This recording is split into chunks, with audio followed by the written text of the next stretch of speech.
السلام عليكم ورحمة الله وبركاته، مشاهدينا الأعزاء متابعينا في كل مكان ومتابعين أخبار الكرة المصرية والعربية ونادي الزمالك بالأخص. أهلا بكم فيما كنت.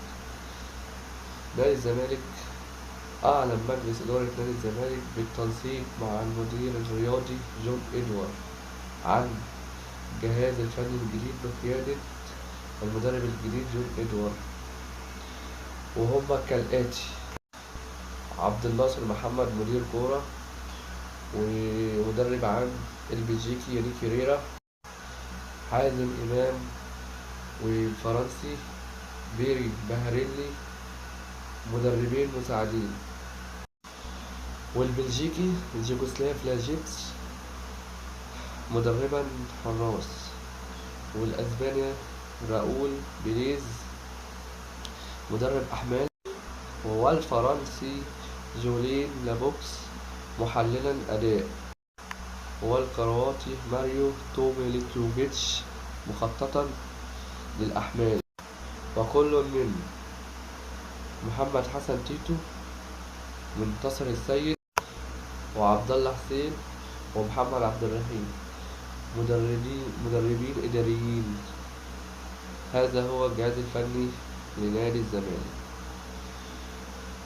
وهكلمكم طبعا، أنا نسيت في أول الحلقة أعزي نادي الزمالك الذكرى السنوية الأولى عن الراحل حبيب قلبنا كلنا، اللي وجع قلب كل المصريين والزملكاويه بالأخص، أحمد رفعت. الذكرى السنوية الأولى النهاردة 6/7، يوم رحل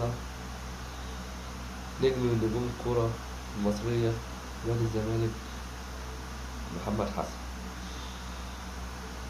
وفي خبر معانا: عودة اللاعب للدوري المصري، اللاعب الكبير ولاعب نادي الزمالك السابق والمنتخب المغربي والوداد محمد أنجم إلى الكرة المصرية مرة أخرى، والنادي كهرباء الإسماعيلية.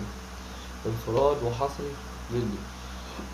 محمد أنجم هيلعب هذا الموسم مع النادي الصاعد من جديد نادي كهرباء الإسماعيلية، وهنشوف محمد أنجم في الدوري المصري مرة أخرى.